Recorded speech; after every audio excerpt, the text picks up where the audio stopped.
Mechanical solution. आपका इस channel में स्वागत है दोस्तों। फ्रेंड्स, आज हम बात करेंगे माइक्रोवेव ओवन के बारे में कि कैसे माइक्रोवेव ओवन काम करता है और क्या होता है। दोस्तों, आप सभी लोग जानते हैं कि माइक्रोवेव ओवन क्या होता है। आप सभी के घरों में लगभग यूज होता होगा। माइक्रोवेव का यूज खाना बनाने के लिए यूज होता है दोस्तों इन शॉर्ट टाइम। आज की भाग दौड़ जिंदगी में दोस्तों बहुत इंपॉर्टेंट हो गया है कि खाना हमारा कितना जल्दी बन सके। ठीक है दोस्तों, चलिए शुरू करते हैं और मैं बताता हूँ आपको कि माइक्रोवेव ओवन काम कैसे करता है। दोस्तों, माइक्रोवेव ओवन नाम से ही पता चल रहा है कि माइक्रोवेव आगे लगा है ओवन के, तो खाना बनाने के लिए माइक्रोवेव का यूज किया जाता है। दोस्तों, माइक्रोवेव जो होता है रेडियो वेव की तरह होता है दोस्तों, जिसकी फ्रीक्वेंसी 30 मेगाहर्ट्ज से 300 मेगाहर्ट्ज के बीच होती है। इतनी फ्रीक्वेंसी पे वेव की एक प्रॉपर्टी है दोस्तों कि वाटर, शुगर और फैट के द्वारा एब्जॉर्ब कर लिया जाता है, जबकि मेटल के द्वारा रिफ्लेक्ट कर दिया जाता है दोस्तों। तो ओवन में जब माइक्रोवेव जनरेट होता है तो आपके खाने में वाटर मालिक्यूल्स होते हैं, जिनके द्वारा माइक्रोवेव को एब्जॉर्ब कर लिया जाता है और वाटर के मालिक्यूल्स वाइब्रेट करने लगते हैं, जिसके द्वारा हीट जनरेट होती है और आपका खाना बन जाता है। अगर आपके दोस्तों खाने में शुगर और फैट है तो यह माइक्रोवेव को और एब्जॉर्ब करेगा, जिससे आपका खाना और जल्दी पकता है दोस्तों। अब क्वेश्चन ये उठता है दोस्तों कि माइक्रोवेव जनरेट कहाँ से होता है।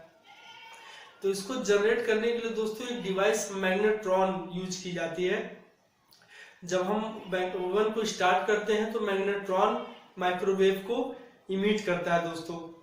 इसमें HP capacitor, HV diode use किया जाता है। इसमें होता क्या दोस्तों कि एक वैक्यूम ट्यूब की तरह होता है। इसमें क्या होता है कि इलेक्ट्रॉन की स्ट्रीम को मैग्नेटिक फील्ड से इंटरसेक्ट करा के माइक्रोवेव को जनरेट किया जाता है। आजकल मैग्नेट्रॉन का यूज दोस्तों राडार सिस्टम में भी होता है। मैग्नेट्रॉन की खोज 1940 में रेंडाल एंड बूट साइंटिस्ट ने की थी।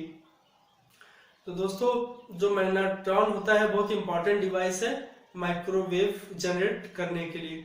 ठीक है दोस्तों, अब दोस्तों क्वेश्चन ये उठता है कि हम माइक्रोवेव में मेटल यूज क्यों नहीं करते हैं। तो दोस्तों, मैं पहले ही आपको बता दिया कि फ्रीक्वेंसी 30 मेगाहर्ट्ज से 300 मेगाहर्ट्ज होती है वेव की, जिसकी प्रॉपर्टी होती है कि मेटल के द्वारा रिफ्लेक्ट कर दिया जाता है।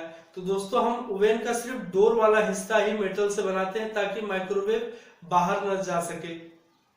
माइक्रोवेव अगर बाहर चल गया दोस्तों तो आपके हेल्थ को नुकसान करता है, इसलिए हम इतना उसे माइक्रोवेव के डोर को मेटल का बनाते हैं। बाई चांस अगर दोस्तों हमने मेटल का कोई चीज रख दिया ओवन में, मान लो हमने कोई फोक ही रख दिया, तो क्या होगा दोस्तों, एक आर्क जनरेट हो जाएगी, जिससे आपका ओवन डैमेज हो सकता है। तो इस बात का आपको ध्यान रखना है दोस्तों कि हमको कभी मेटल का यूज नहीं करना है ओवन में। आई होप दोस्तों मेरी बात आप लोगों को समझ में आ गई होगी। अगर मेरा वीडियो अच्छा लगा हो दोस्तों तो सब्सक्राइब करिए, लाइक करिए, कमेंट करिए। मैं आपको ऐसी अच्छी बातें बताता रहूंगा दोस्तों। In last I want to say one thing: work hard, party hard,